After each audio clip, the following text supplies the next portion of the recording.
Welcome to BPSC maker. दोस्तों आज है 3 दिसंबर 2021 और 3 दिसंबर 2021 से संबंधित बिहार करंट अफेयर्स और साथ ही राष्ट्रीय और अंतर्राष्ट्रीय घटनाओं से करंट अफेयर्स के जितने भी प्रश्न बनेंगे वो सभी मैं आपको इस वीडियो में बताऊंगा। लेकिन जो पिछले वीडियो में मैंने आपसे प्रश्न पूछा था सबसे पहले उसे देख लेते हैं। तो पिछले वीडियो का हमारा प्रश्न था कि हाल ही में नवादा के किस व्यक्ति को स्काउट एंड गाइड से जुड़े उत्कृष्ट सेवा के लिए राष्ट्रपति पुरस्कार से सम्मानित किया गया है। कंप्लीट जानकारी मैंने यहाँ पर आपको दिया था और आपको बताया था इस प्रश्न का राइट आंसर होगा हमारा ऑप्शन नंबर ए, यानी कि शशि वर्मा इस प्रश्न का राइट आंसर होगा। ये बिहार के नवादा जिले के निवासी है जिन्हें अभी हाल ही में स्काउट एंड गाइड से जुड़े उत्कृष्ट सेवा के लिए राष्ट्रपति पुरस्कार से सम्मानित किया गया था।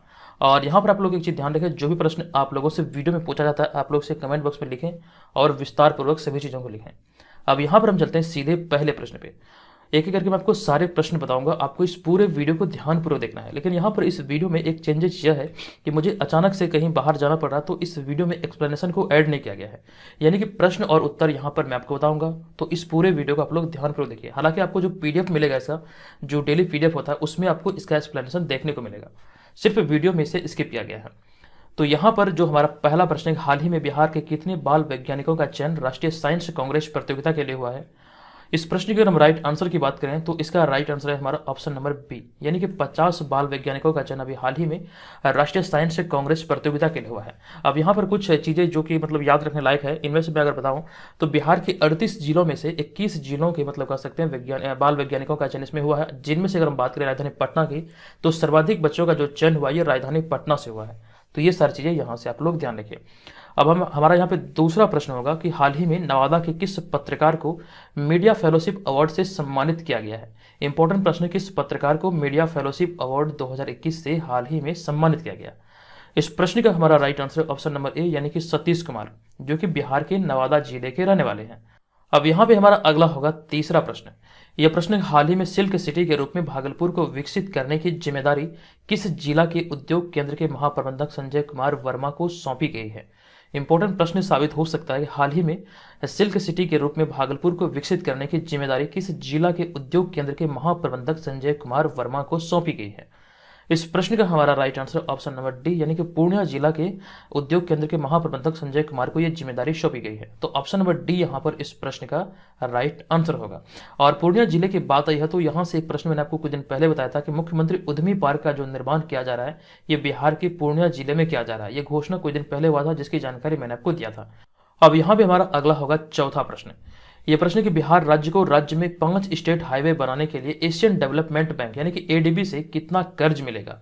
ये घोषणा अभी हाल ही में हुआ और इस प्रश्न का राइट आंसर है हमारा ऑप्शन नंबर बी, यानी कि $329 मिलियन का ऋण जो मिलेगा ये एशियन डेवलपमेंट बैंक से मिलेगा बिहार राज्य को, जो कि राज्य में 5 स्टेट हाईवे का निर्माण के लिए यह राशि कर्ज के तौर पर दी जाएगी। ऑप्शन नंबर बी यहाँ पर इस प्रश्न का राइट आंसर होगा। अब यहाँ पे हमारा अगला है पांचवा प्रश्न। यह प्रश्न कि हाल ही में किस राज्य सरकार द्वारा समाचार पत्र हॉकरों के लिए सामाजिक सुरक्षा योजना की घोषणा की गई है? यह घोषणा अभी हाल ही में उड़ीसा सरकार के द्वारा किया गया है। तो ऑप्शन नंबर बी यहाँ पर इस प्रश्न का राइट आंसर होगा उड़ीसा। अब यहाँ पे हमारा अगला है छठा प्रश्न। यह प्रश्न हाल ही में भारत में इजराइल से मिले नए हेरॉन ड्रोन किस राज्य या फिर केंद्र शासित प्रदेश में तैनात किए गए हैं? इंपॉर्टेंट प्रश्न है और इस प्रश्न का हमारा right answer option number B नहीं बल्कि ऑप्शन नंबर सी, यानी केंद्र शासित प्रदेश लद्दाख में ये सारे ड्रोन को तैनात किए गए हैं। तो ऑप्शन नंबर सी यहाँ पर इस प्रश्न का राइट आंसर होगा। यहाँ पर आप लोग एक चीज ध्यान रखें, जनवरी से लेकर के नवंबर 2021 तक बिहार करंट अफेयर्स के जितने भी प्रश्न बने हैं इस पीडीएफ में सभी को सम्मिलित किया गया है। इस पीडीएफ का लिंक आपको इस वीडियो के डिस्क्रिप्शन में दिया गया, आप वहां पर जाकर के इस पीडीएफ को डाउनलोड कर सकते हैं। इसकी विशेषता यह है कि यहाँ पर सिर्फ और सिर्फ बिहार स्पेशल करंट अफेयर्स को शामिल किया गया है और यहाँ पर इस पीडीएफ में नंबर ऑफ पेज है 153 और प्रश्नों की संख्या की अगर हम बात करें तो लगभग 950 प्रश्न एकदम से विश्लेषण सहित आपको संपूर्ण व्याख्या के साथ यहाँ पर देखने को मिलेगा। जो आप इस सीरीज को देख रहे हैं ये जो जनवरी में स्टार्ट हुआ था तभी से लेकर के अब तक के सारे बिहार करंट अफेयर्स के प्रश्नों को इसमें शामिल किया गया है। ये कल ही लॉन्च हुआ था और कल से लेकर के अब तक बहुत लोगों ने इसे डाउनलोड कर लिया है, तो आप भी इसे डाउनलोड कर सकते हैं। अब यहाँ पर हमारा अगला होगा सातवां प्रश्न। यह प्रश्न कि हाल ही में स्टैंडर्ड्स एंड पुअर्स यानी कि S&P ने भारत का आर्थिक विकास दर या फिर आर्थिक विकास कितने प्रतिशत रहने का अनुमान लगाया है?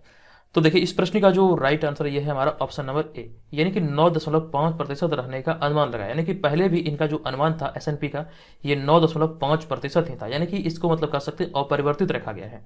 तो ऑप्शन नंबर ए यहाँ पर इस प्रश्न का राइट आंसर होगा। अब यहाँ पे हमारा अगला है 8वां प्रश्न। यह प्रश्न हाल ही में किसके द्वारा ईडब्ल्यूएस कोटे के मानक तय करने के लिए एक समिति का गठन किया गया है? इस प्रश्न का हमारा राइट आंसर है केंद्र सरकार के द्वारा भी हाल ही में ईडब्ल्यूएस कोटे के मानक तय करने के लिए एक समिति का गठन किया गया है। तो ऑप्शन नंबर डी यहाँ पर इस प्रश्न का राइट आंसर होगा।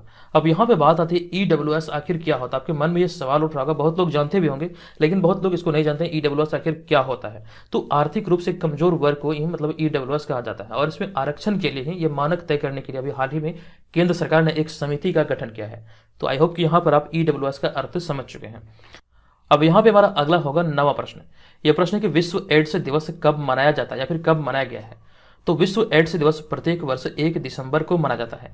एड्स का जो अर्थ होता है आपको यह भी ध्यान रखना होगा, एड्स का अर्थ होता है एक्वायर्ड इम्यूनो डिफिशियंसी सिंड्रोम। और एड्स जो रोग होता है ये मतलब कह सकते हैं HIV वायरस के कारण होता है।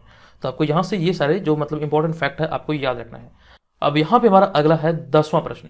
यह प्रश्न हाल ही में किस बैंक ने रिलायंस कैपिटल का संचालन अपने हाथ में ले लिया है? इंपॉर्टेंट प्रश्न है और इस प्रश्न का हमारा right answer option number B यानी कि रिजर्व बैंक ऑफ इंडिया अर्थात RBI ने अपने हाथों में इसे ले लिया है। तो ऑप्शन नंबर बी यहाँ पर इस प्रश्न का राइट आंसर होगा। बात आई है RBI की, तो RBI के बारे में ऑलरेडी मैं आपको कई बार बता चुका हूँ कि RBI बैंकों का बैंक है, यानी कि जो रिजर्व बैंक जो संस्था है ये मतलब कह सकते हैं सारे बैंकों का संचालक है भारत में। अब यहाँ पे हमारा अगला प्रश्न होगा 11वां प्रश्न। यह प्रश्न हाल ही में कौन सा देश यूनाइटेड किंगडम से अलग होकर पूरी तरह गणतांत्रिक देश बन गया है? हाल ही का यह न्यूज है और इस प्रश्न का हमारा सही उत्तर है ऑप्शन नंबर सी यानी कि बारबाडोस इस प्रश्न का राइट आंसर होगा। तो आपको यह ध्यान रखना अभी हाल ही में बारबाडोस यूनाइटेड किंगडम से अलग होकर पूरी तरह गणतांत्रिक देश बना है। ऑप्शन नंबर सी यहाँ से इस प्रश्न का राइट आंसर है। यह प्रश्न को आप इंपॉर्टेंट प्रश्न की श्रेणी में रख सकते हैं, इस तरह के प्रश्न एग्जाम में बनते हैं। अब यहाँ पे हमारा अगला है 12वां प्रश्न। यह प्रश्न हाल ही में किस राज्य ने पर्यटन स्थानों में से 7 जिलों में चुनिंदा स्थानों पर स्ट्रीट प्रोजेक्ट शुरू करने की घोषणा की है? यह घोषणा अभी हाल ही में किस राज्य सरकार के द्वारा किया गया है? इस प्रश्न का हमारा right answer option number D यानी कि केरल इस प्रश्न का सही उत्तर होगा। आपको यहाँ बता दूं केरल सरकार ने अभी हाल ही में पर्यटन स्थानों में से 7 जिलों में से चुनिंदा स्थानों पर स्ट्रीट प्रोजेक्ट शुरू करने की घोषणा की है। अब यहाँ पर बात आई है केरल की, तो केरल से रिलेटेड एक प्रश्न अभी हाल ही में मैंने आपको बताया था जो कि नीति आयोग की तरफ से अभी हाल ही में मल्टी डायमेंशनल पॉवर्टी इंडेक्स जारी किया गया, जिसमें यह जिक्र किया गया कि सर्वाधिक मतलब आबादी जो गरीब की श्रेणी में है यानी कि सर्वाधिक गरीब आबादी जो है ये बिहार में है, लेकिन वहीं पर अगर हम बात करें केरल की तो केरल में सबसे कम आबादी गरीब की श्रेणी में है। तो ये सारी जानकारी ध्यान रखिए। अब यहाँ पे हमारा अगला होगा 12वां प्रश्न। यह प्रश्न है कि किस राज्य की पुलिस ने आधिकारिक तौर पर नागरिकों के लिए call your cop mobile app launch किया है? किस राज्य की पुलिस के द्वारा मतलब इसे लॉन्च किया गया है? तो इस प्रश्न का हमारा right answer option number A यानी कि नागालैंड के द्वारा भी हाल में नागालैंड के राज्य पुलिस के द्वारा भी हाल ही में इसे लॉन्च किया गया है। इस ऐप का नाम है call your cop mobile application. आपको यह ध्यान रखना है कि नागालैंड इस प्रश्न का राइट आंसर है और नागालैंड की राजधानी है कोहिमा। हमारा अगला प्रश्न होगा 14वां प्रश्न। यह प्रश्न है कि 7वां भारत अंतर्राष्ट्रीय विज्ञान महोत्सव का आयोजन कहाँ किया जाएगा? इस प्रश्न का सही उत्तर है हमारा ऑप्शन नंबर सी यानी कि यह गोवा में आयोजित होगा 7वां भारत अंतर्राष्ट्रीय विज्ञान महोत्सव। तो ऑप्शन नंबर सी यहाँ पर इसका सही उत्तर है। हमारा अगला प्रश्न है 15वां प्रश्न। 2025 तक विश्व का पहला तैरता हुआ शहर किस देश में बनेगा? यह घोषणा अभी हाल ही में हुआ है और इस प्रश्न का राइट आंसर दक्षिण कोरिया। जिस प्रकार से दक्षिण कोरिया में मतलब समुद्र का जलस्तर बढ़ रहा है और बाढ़ की समस्या बढ़ती जा रही है, तो इसे देखते हुए यह घोषणा हुआ है कि 2025 तक विश्व का पहला तैरता हुआ शहर दक्षिण कोरिया में बनेगा। तो ऑप्शन नंबर सी यहाँ पर इस प्रश्न का राइट आंसर होगा। अब आपको यहाँ पर एक चीज ध्यान रखना है कि यहाँ पर जो आपने इस वीडियो में देखा सभी के सभी प्रश्न MCQ फॉर्मेट में थे। यहाँ पर प्रश्न और उत्तर मैंने आपको बताया, लेकिन इसका विश्लेषण जो आपको मिलेगा, जो डेली आपको PDF मिलता है पेड ग्रुप और साथ ही साथ BPSC मेकर ऐप पर, तो वहां पर इसका आपको संपूर्ण विश्लेषण देखने को मिलेगा। ये चीज का यहाँ से ध्यान रखिएगा। और यहाँ पर अब हम चलते हैं आज के इस वीडियो के प्रश्न की ओर। आज के इस वीडियो का हमारा प्रश्न है कि हाल ही में बिहार विधानमंडल के शीतकालीन सत्र की शुरुआत हुई है। बताइए कि बिहार विधानसभा की स्थापना कब हुई थी? कंप्लीट जानकारी मैंने यहाँ से आपको दिया है। आप मुझे बताइए ये शीतकालीन सत्र क्या होता है, ये कब से मतलब कब तक आयोजित होगा इस वर्ष, और यहाँ पर आपको ये बताना है इसकी स्थापना कब हुई थी बिहार विधानसभा की। कंप्लीट चीज़ों को यहाँ पर आप विस्तार पूर्वक लिख सकते हैं। कहते हैं जो भी चीज़ों को आप लिखते हैं, लिखने के समय आपके दिमाग पे जोर पड़ता है, इससे आप चीज़ों को याद कर करके लिखते हैं तो चीज़ें आपको लंबे समय तक के लिए याद होती हैं। तो जो भी प्रश्न पूछा जाता है आप लोग से कमेंट बॉक्स में विस्तार पूर्वक अवश्य लिखें। और जो लोग ऑनलाइन टेस्ट सीरीज में भाग लेना चाहते हैं, आगामी बीपीएससी एग्जाम की तैयारी में लगे हैं, जो कि 23 जनवरी 2022 को आयोजित होना है, तो ऐसे में बीपीएससी मेकर का जो मतलब कर सकते हैं टेस्ट सीरीज है, आप उसे ज्वाइन कर सकते हैं। तो ये ऑनलाइन और पीडीएफ दोनों माध्यम में उपलब्ध है। जैसे भी आपको सहूलियत हो उस प्रकार से आप यहाँ पर इसमें मतलब भाग लेकर अपनी तैयारी का आकलन कर सकते हैं, और साथ ही साथ जो हमारे स्टडी मटेरियल है उसे भी आप यहाँ से प्राप्त कर सकते हैं। तो आप अपनी सहूलियत के अनुसार जैसा भी आपको लगे वैसे यहाँ से आप इसका लाभ उठा सकते हैं। तो दोस्तों आज की इस वीडियो में इतना ही, मिलेंगे नेक्स्ट वीडियो में, तब तक के लिए धन्यवाद। जय हिंद।